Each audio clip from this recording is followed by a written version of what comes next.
Hello and welcome to Cooking with the Wooden Spoon. Today we are making a very special video for some very special girls. This recipe is for Cora and Ava, and we are making Snickerdoodles. That was me snickering. Okay. Well, You're in charge of doodles. Oh, I'm a terrible artist, but it's Better than okay. I am. That's not true.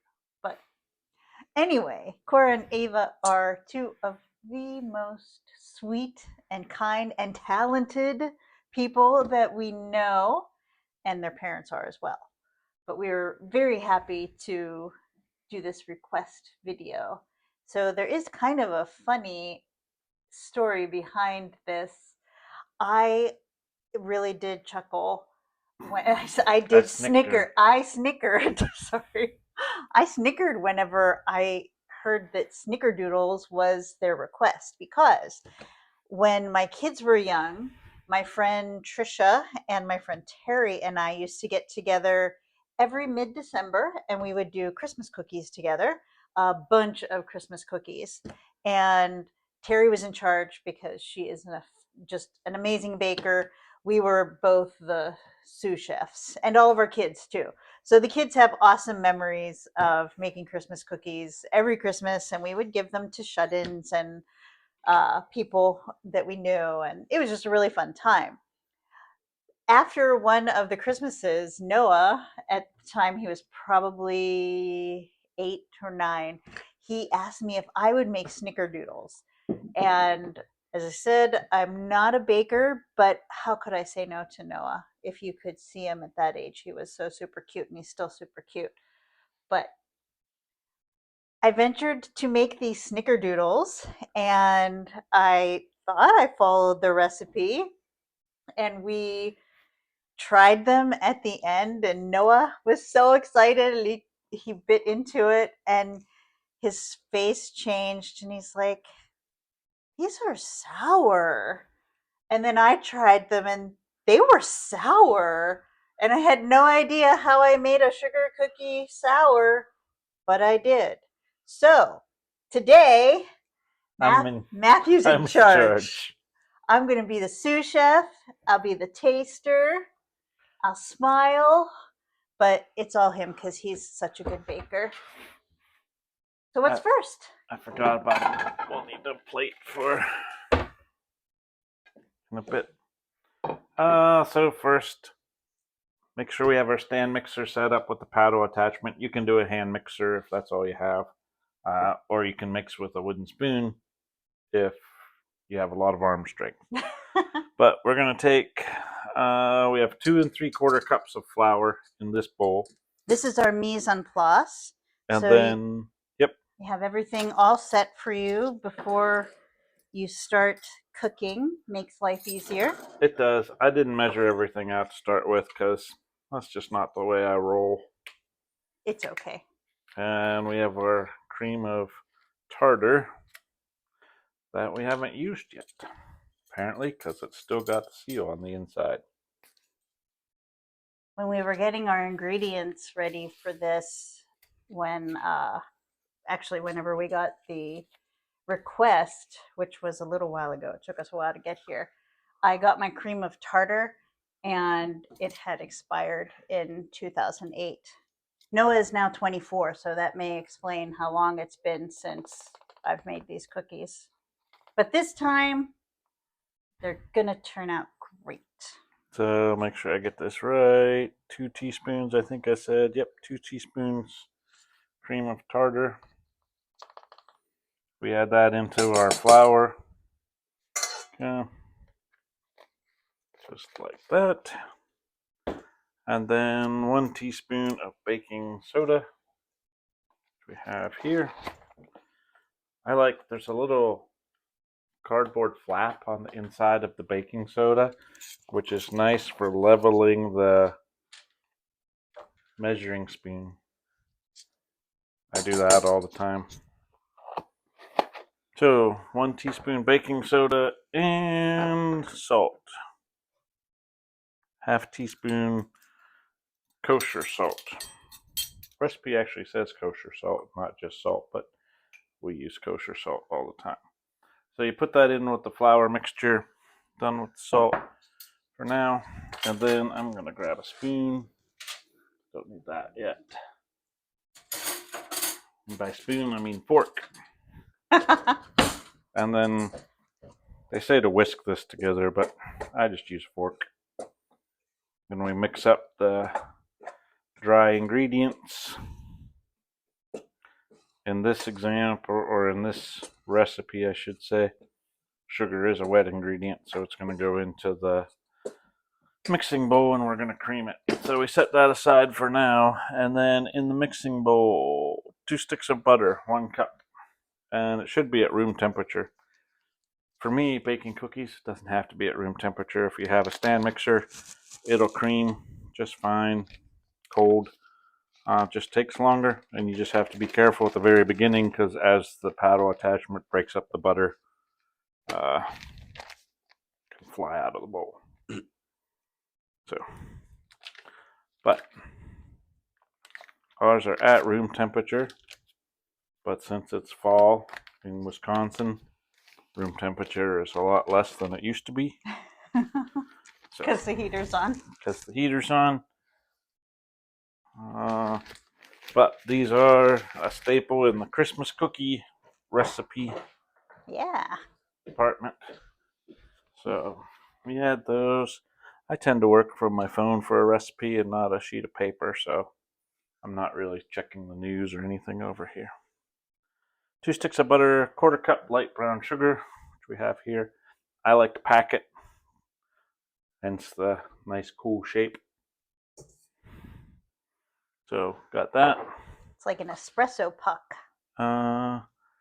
And 2 or 1.5 cups regular sugar. So there's my regular sugar. Dump that in. And now we cream this. So I like to break apart the butter with the paddle attachment. This is where start slow until the butter sticks get broken, and then let them combine, and then you can put it up 1 or 2 on the speed, not very much. What's your favorite Christmas cookie? Favorite Christmas cookie? Nothing beats a chocolate chip cookie, and they're year-round cookies, so I would say chocolate chip. But if I had to do a Christmas cookie, it would be a sugar cookie. Oh, yeah, that's cool. Whether they're frosted sugar cookies or just the softer sugar cookies. Growing up, soft baked sugar cookies were best in the pack. Okay. I don't know if those still exist. I don't either. Don't need them now. We have a good cookie baker. If I had to choose a Christmas cookie, I think it would be the peanut butter blossoms. Is that what they're called? Where it's like peanut butter on the bottom and then the Hershey Kiss on top. I really like those. Yeah, I don't eat them together though. I eat the Hershey Kiss and then the cookie. I'm not surprised. I eat them together. And you're probably not surprised. Not surprised. So these are creaming together. We'll stop this for a minute. This needs to go for probably 3 to 5 minutes until it gets creamed. I'll show you what it's doing now, and then I'll show you what it's like at the end. So this is what it looks like about a minute or 2 into it. When it's creamed, it'll be a lighter color and kind of sticking to the side, and it'll actually look creamy. So let it go for about 5 minutes or so. I'll show you what it's like at the end.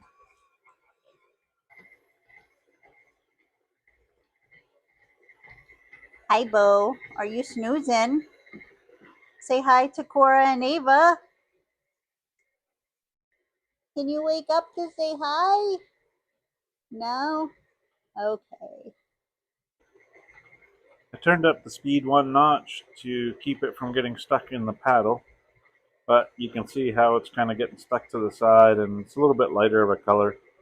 About another 30 seconds to a minute, and this will be good to go. And then we're going to add the eggs one at a time.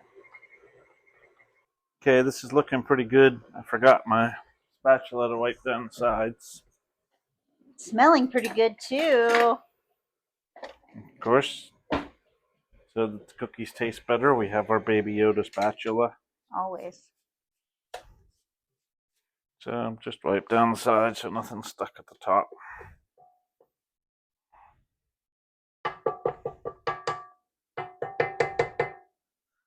Mm-hmm. All right, now we add the eggs one at a time. So, and on low speed. So, for me, I do it on the second setting on our mixer. How long do you think you've had these bowls? 10 years? Yeah, probably more than that. Wow. 10, 12 years. They've seen better This days. one is missing the Star Wars logo and picture, but I still know it's a Star Wars bowl. Just makes me smile every time I wash it. Then we let that one get mixed into the dough. Won't say batter, it's not a brownie, it's dough.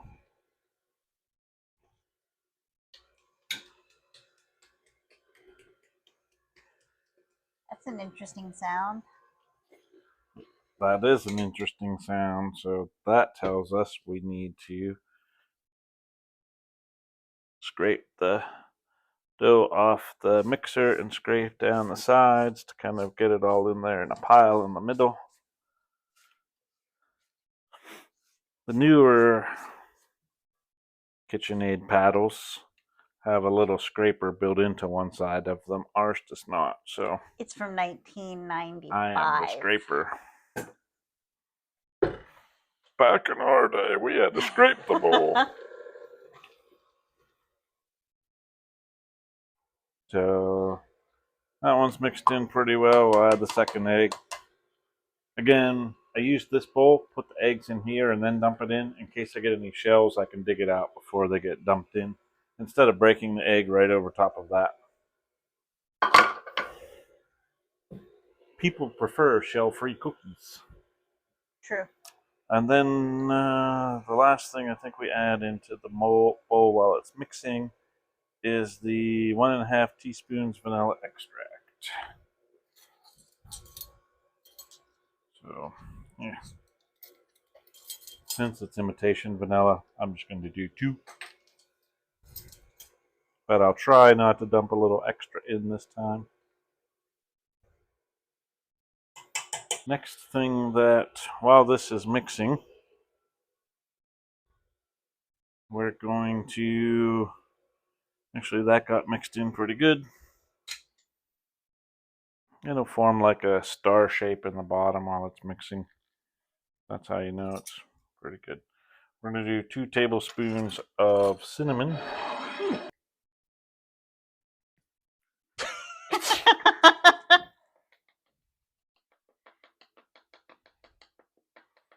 If you start sneezing, that will wake Bo up. It will. He does not like when we sneeze. Actually, he doesn't mind it when you sneeze. He just hates it when I sneeze. That's true. Pretty sure he thinks my head's going to explode. Alright. So, 2 tablespoons cinnamon, 2 tablespoons sugar.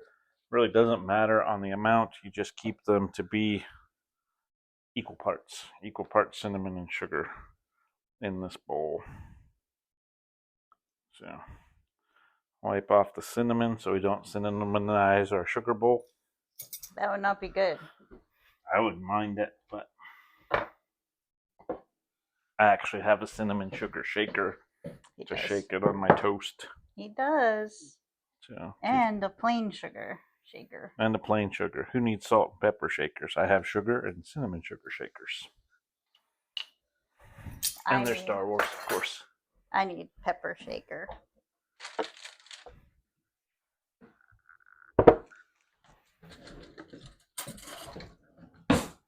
Can I stir this? Yes. That's my only job. Yes. Was I supposed to be assigning jobs? I'm bad at that. Oh no, I'm good. And then it says to add the flour a little bit at a time into the batter, but I don't do that baking cookies with a stand mixer. If you're mixing it with your hand or with a wooden spoon, that's definitely easier to get it to combine well. But when you have a stand mixer, we just use raw horsepower. Raw horsepower with raw flour. Yes. And scrape down the sides of the bowl if flour gets stuck at the top. Or as we say in Pittsburgh, fly. I probably said it that way anyway. In case your flour gets stuck.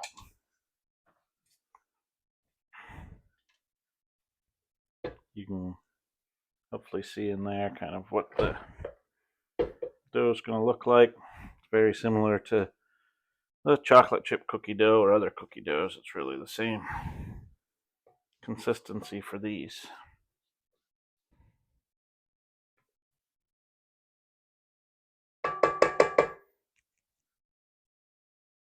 You have a taste test. Ooh, that is really good. Is it sour? It's not sour at all. Wow, that is really good. Perfection. Let that get combined together. You don't want to over mix this. We're not trying to form a gluten or anything. Just trying to get the flour and the sugar mixture combined.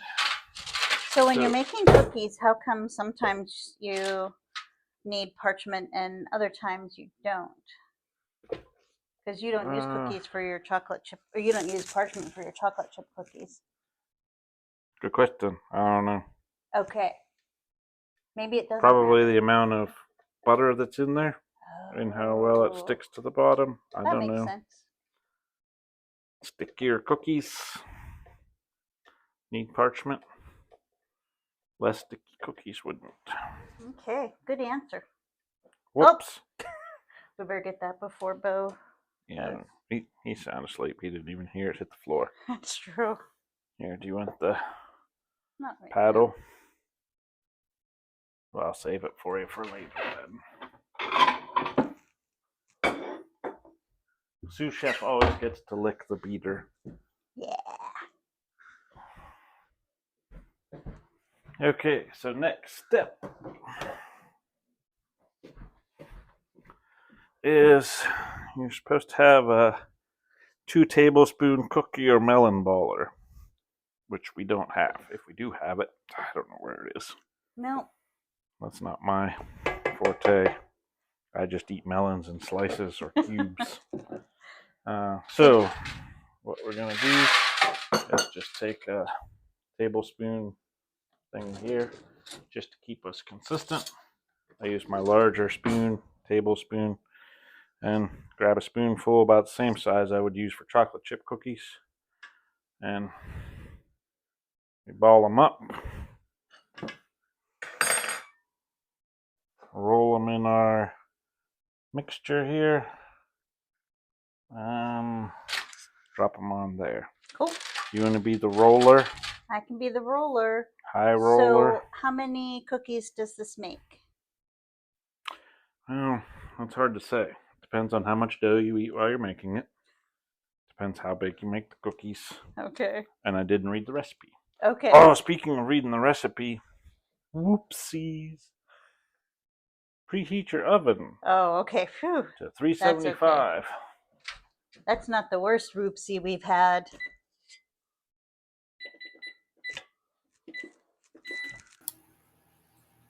Right here, all we did was continue to roll the dough into balls and put them on the cookie sheet. We were able to fit 12 on one cookie sheet. If I had it to do again, I probably would have done less because the cookies melted together. Okay, these ones are about done. The way you can tell, is, it's hard to tell with the cinnamon ones, but one, they've split all apart like that, which you would expect. And two, they're ever so slightly golden brown around the edges. So that's usually when you take them out. These ones were about 9 minutes in our oven, and then we let them sit for 5 minutes or so on the tray, and then we'll put them on the cooling rack. Okay, our last tray is out of the oven and has been cooling, so time for the cooling rack. And taste test. And taste test. That's the best part. It is. Sometimes you have to taste test 2 or 3 just to get a good sampling. Yeah. And I learned something today. I learned that butter is what makes cookies flat, and Crisco makes them fluffy. Yep. Thank you, Alton Brown. Cool. Well, you want to try the cookie? Sure. I love how flaky they are. Can you put it up against the camera? Yeah. Oh, they're really, really flaky. They're good. Cool. Okay. Do you think they're going to be sour? Nope. Mmm. It turned out good. These are delicious. Mm. These taste like happy memories. They really do. So that's really cool. Let me know if you make these, Ava and Cora, and anybody else. And let me know what your favorite Christmas cookie is. We would love hearing that too. I think there are different areas of the country that make different cookies for Christmas. So I always love learning that. This one's good too. He wasn't kidding on the 2 or 3. This one was misshapen. Okay. Cool. Well, delicious. I should not be the one in charge of quality control.